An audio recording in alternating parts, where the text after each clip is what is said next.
राधे राधे बच्चों, आज हम करेंगे क्लास 10 चैप्टर 9 का 15th यानी लास्ट क्वेश्चन में कह रहा है a straight highway leads to the foot of a tower.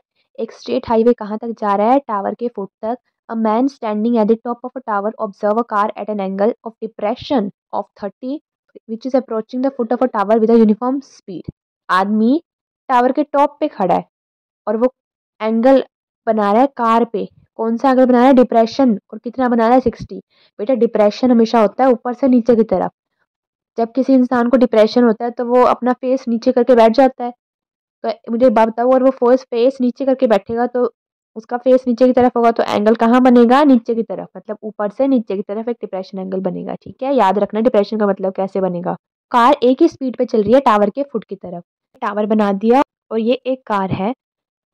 एक मैन जो कि टावर के टॉप पे खड़ा है और डिप्रेशन एंगल बना रहा है। डिप्रेशन एंगल किस पे बना रहा है? कार पे बना रहा है। तो देखो मैंने टॉप से इस कार पे एक डिप्रेशन एंगल बना दिया 30। अब डिप्रेशन की पहचान कैसे है? वही सेम एंगल आप डैश डैश करके ऊपर भी बनाओ 30, मतलब वो सेम एंगल आपका जेड के अंदर आना चाहिए, तब वो डिप्रेशन की पहचान होती है। ठीक है, क्वेश्चन में नेक्स्ट लाइन में कह रहा है 6 seconds later the angle of depression of the car is found to be 60। 6 second के बाद एंगल ऑफ डिप्रेशन कितना हो चुका है? 60। Find the time taken by the car to reach the foot of the tower from this point. Question में आगे कह रहा है 6 सेकंड बाद। अप्रोचिंग का मतलब होता है टावर की तरफ बढ़ना, तो 6 सेकंड आपका इधर आएगा। तो 6 सेकंड बाद 6 सेकंड, 6 सेकंड बाद कार अब यहाँ पर आ गई है और अब कितना एंगल डिप्रेशन बना रही है? 60। आपका 60 एंगल डिप्रेशन का। और इसकी पहचान कैसे होगी? जब यही एंगल सेम ऊपर भी बनेगा। ठीक है, ये लाइन ज्वाइन कर दूं। ये आपकी फिगर बन चुकी है। ये दूरी निकालनी है आपकी। ठीक है, सबसे पहले मैं लूंगी ट्रायंगल ए बी सी। अब ए बी सी के अंदर ना हमारे पास परपेंडिकुलर है ना बेस है, तो मैं दोनों को लेट करना पड़ेगा मुझे। तो देखो मैंने परपेंडिकुलर क्या लेट कर लिया? एच, और बेस को एक्स, और थीटा हमारे पास 60 था। तो देखो मैंने यहाँ पे सोल्व कर लिया, यहाँ से मैंने एच की वैल्यू निकाल ली। नेक्स्ट ट्रायंगल मैंने ए बी डी ले लिया, उसमें भी परपेंडिकुलर मैंने एच लेना है।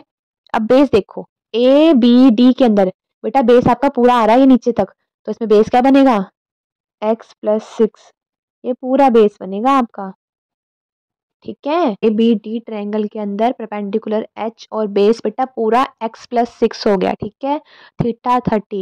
यहाँ से मैंने सॉल्व कर दिया और यहाँ पे मैंने h की वैल्यू रख दी थी √3x। देखो √3 और √3x को मल्टीप्लाई करके 3x आ गया, क्रॉस मल्टीप्लाई किया यहाँ पे मैंने। 6 + x 1 + 6 + x, यहाँ से आपकी x की वैल्यू आ गई 3 second. Time taken by car to reach the foot of a tower कितना हो गया? 3 सेकेंड।